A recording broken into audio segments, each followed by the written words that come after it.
From the city of Peaky Blinders, Birmingham, England, I would like to introduce you to Paddy Danda. As the world becomes more automated and the robots take over, it's imperative that we build the right human skills for the future.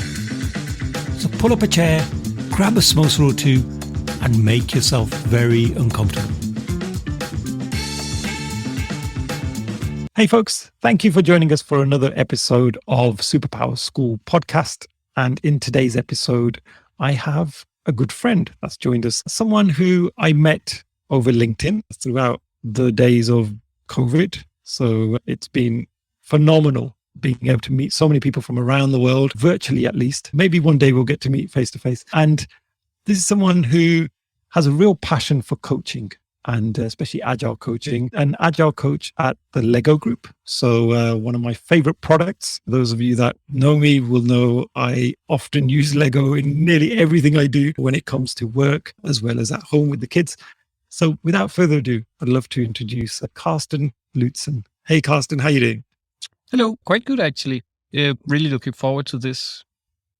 And Carsten, I've really been blown away by some of your videos. You do a lot of work on YouTube and share lots of insights on YouTube. So it's great to see those videos. And I just want to thank you for sharing that knowledge. It's very kind of you to spend the time and actually record those insights. I, of course, also have an ulterior motive, right? The supervillain that I am.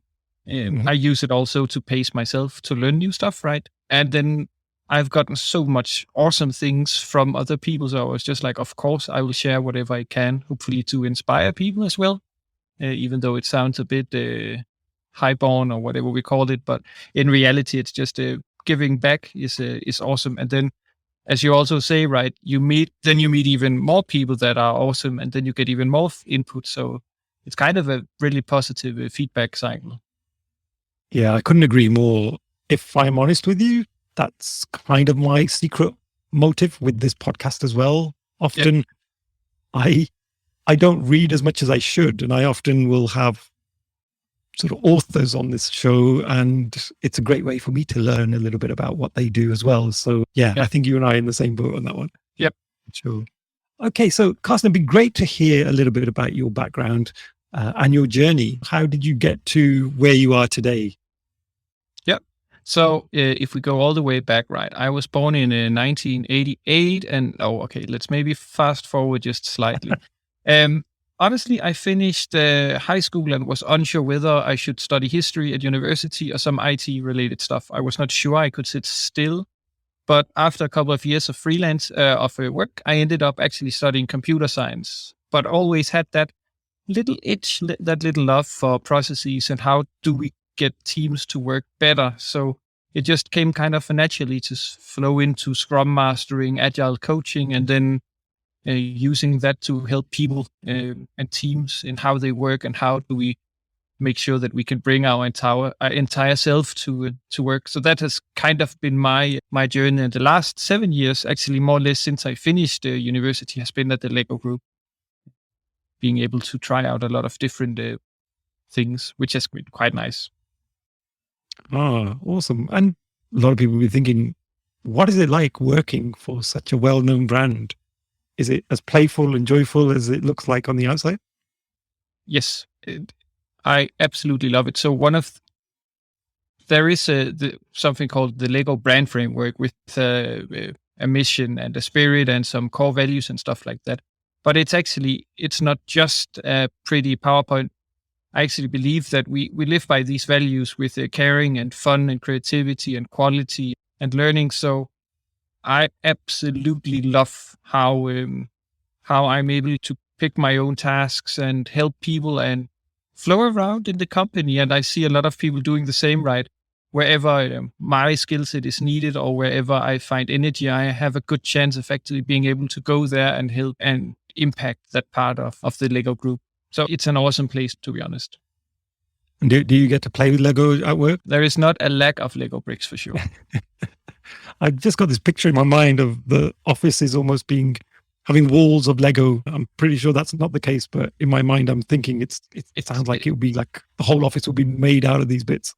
There is a new headquarters in Billund called the Lego Campus, which is a quite amazing building. And there you have a lot of Lego decorations, and you're more than welcome. So there is an area called Deep Sea, for instance, where you have octopuses built out of Lego, and you can just, if you want, build on those models, right, and add your own little twist to it, and then see if somebody breaks it apart or builds something else. And so it is really awesome. Oh, wow.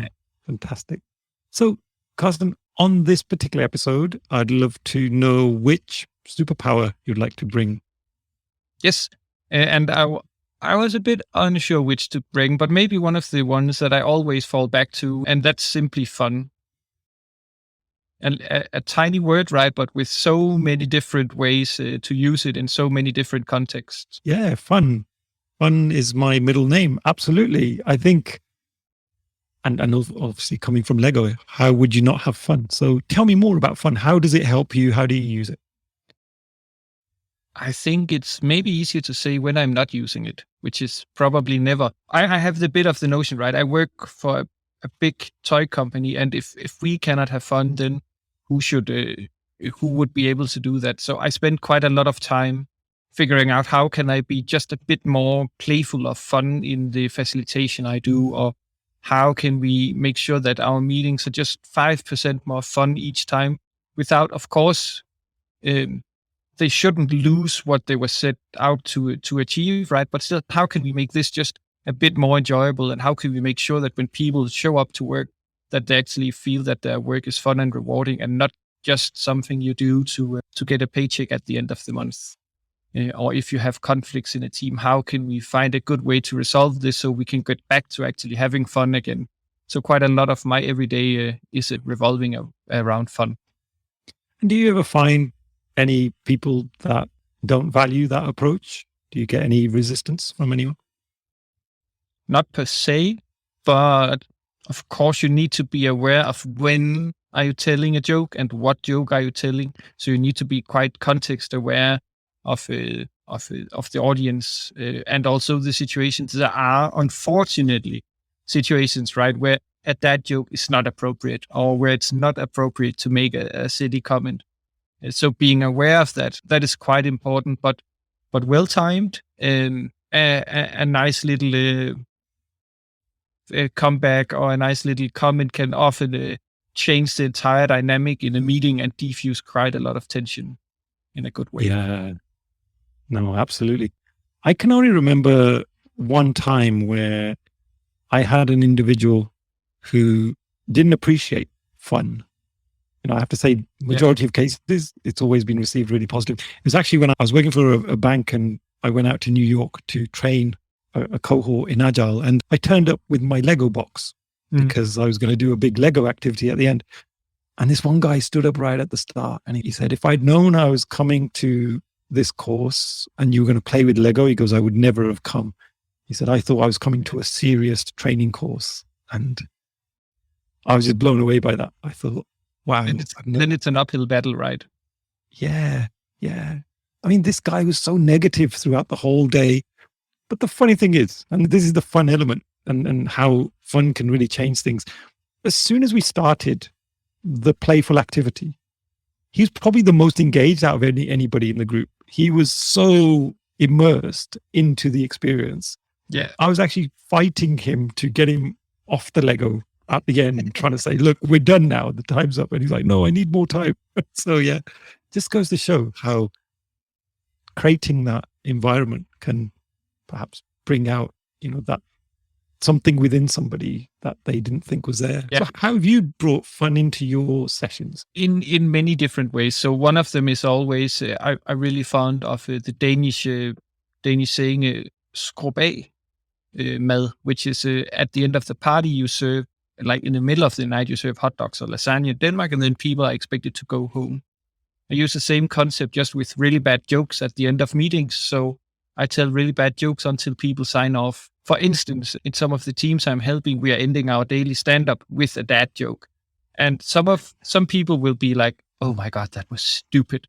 But then they will still smile, right, when they sign off. And some people will be laughing. And it's just a nice way of ending meetings. Or if there is this little silence or this awkward break in a meeting, then just like ask, what do you call something, right? And then there is a stupid answer to it, and people just like, no. And then we are ready to continue. So that's one of the ways. And then another way of also using fun is in the storytelling. Everything doesn't need to be jokes, right? But you can still make a lot of storytelling when you facilitate. So if we are going to figure out what can be leading indicators and lagging indicators, so positive, negative things, so to say, right? Those with the positive, call them dreamers. You are here to dream of everything. And the ones defining the things that are negative, right? Those are the killers that just want to make sure that this doesn't happen. And then if you are together in a room, right, then find some music that can, in theory, be a Dreamers by Ozzy Osbourne or Killing in the Name of, and everything themed around that. And it's just these little small tweaks can actually do quite a big difference. And then to your point with people being like that, I didn't sign up for that.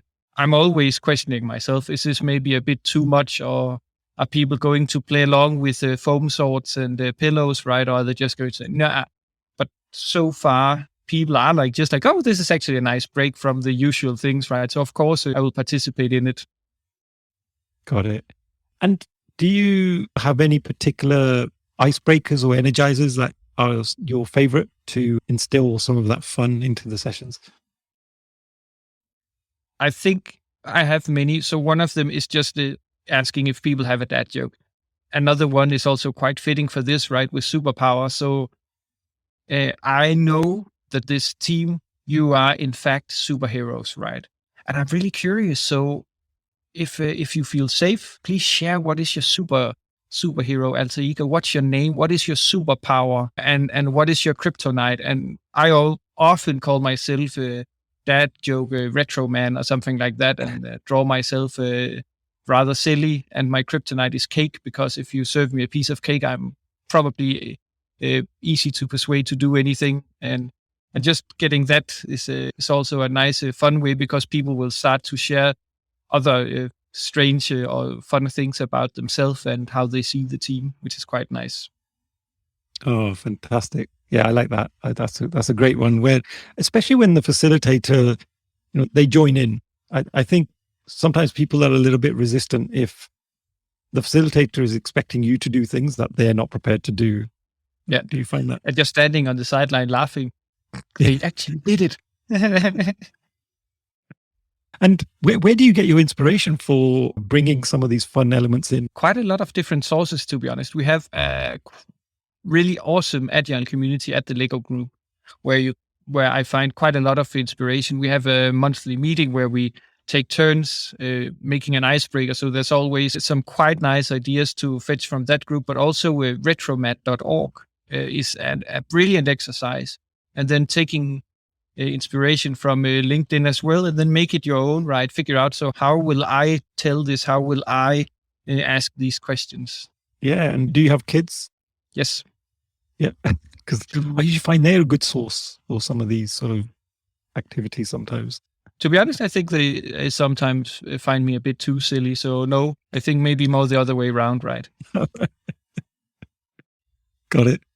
Yeah, I do find my son now, who he just turned 10, and he does now feel like his dad is a bit crazy. So he tends to ignore me a little bit more now. But hey, that's life, isn't it? Yeah. And so bringing fun into a session, are there examples of where you feel it's not a good idea? If we have a really heated discussion, for instance, or if we have two people that have some kind of maybe personal disagreement, right, where they're not talking to each other, then maybe starting with a knock-knock joke is not the best way. Again, being context aware, right? So I think that's some of the cases. But sometimes, to be honest, I'm also experimenting with, if people don't get along, right, starting with a joke to try to diffuse it. And if they're just like, duh, then backpedaling, and then, okay, so how can we get this situation resolved?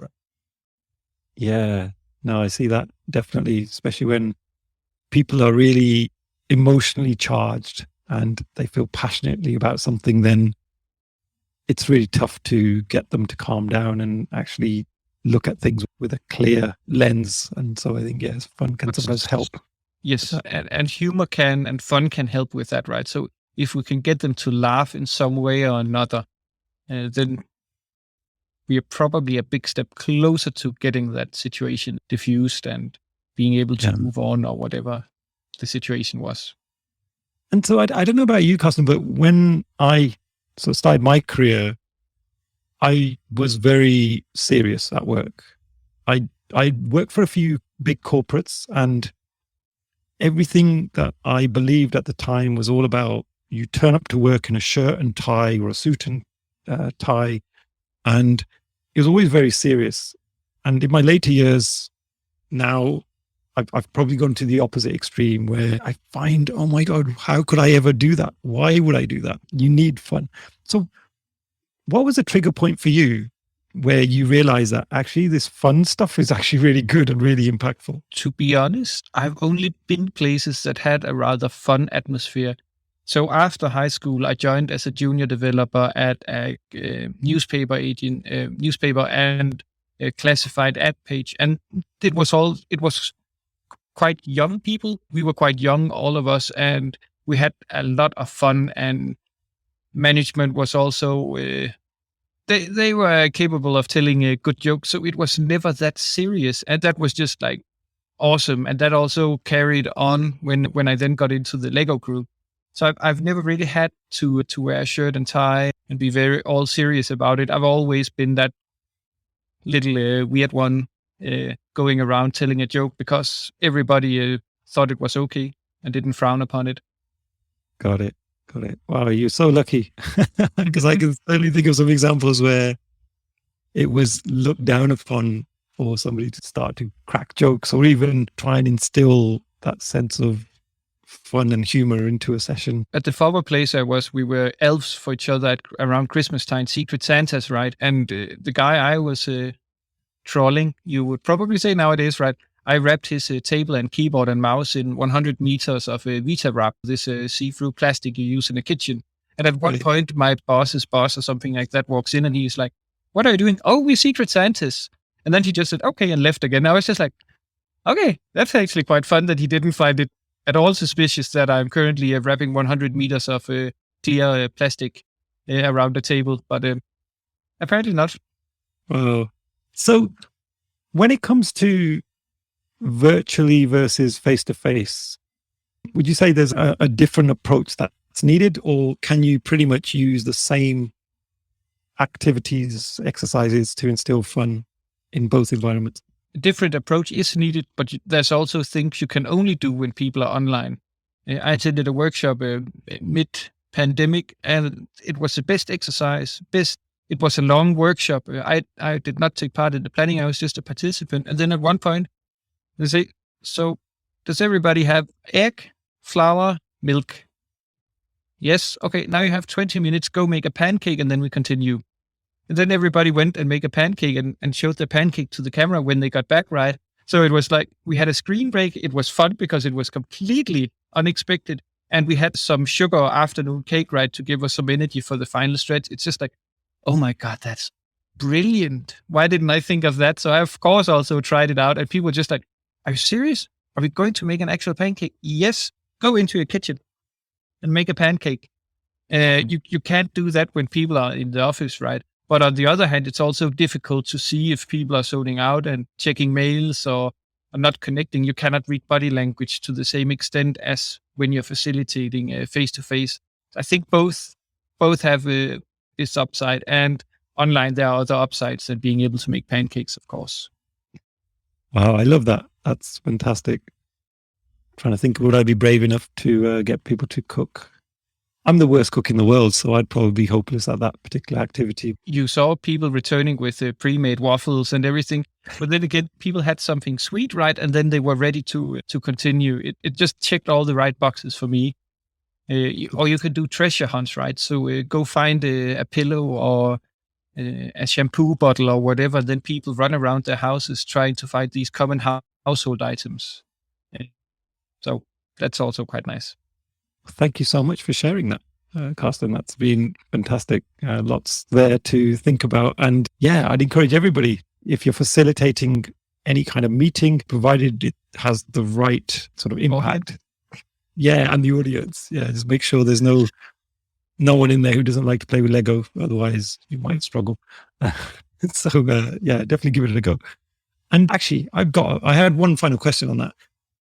If somebody wasn't as confident as obviously you are, because you've grown up with this approach, how might they start? So if they're thinking about bringing an element of fun into a session, is there any tips for them? Really try to start small. So if you're using PowerPoint, right, try to put in a silly little illustration somewhere just to see if people spot it, and maybe they will sit and giggle by themselves, or some kind of internal joke. You can use that works wonders. Or troll people. So if you're doing a presentation, then on the first slide, just like write slide 1 out of 152 slides and see people's reaction. Just these small things can change the dynamic quite a lot. You do not need to be a stand-up comedian and crack dad jokes left and right. You can definitely do that, and I encourage you to do it, but just these small things, small little nuggets. So if people are bored, they will start to scan the page, right? And then, oh no, 152 pages or other small hidden things can lighten up a lot for participants as well. Oh, what a great tip.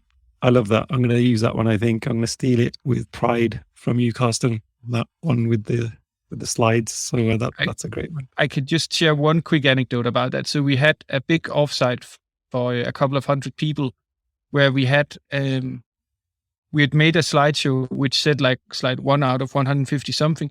And we just made an agenda with all the topics people did not want to hear about. So time registration, is it really that bad? And how, and a big scaling framework also mentioned, how do we introduce this, and all the things that people didn't want to hear about. And then KPIs and all these buzzwords that would kill people. And then 2 or 3 slides into the presentation, some actors would come in and start a murder mystery instead with people, which was just hilarious to see how people reacted to that, because they were literally ready to just lay down and die if they were to survive 3 hours of a PowerPoint. And then in reality, it ended up as an awesome thing where they had to solve who shot who and similar stuff.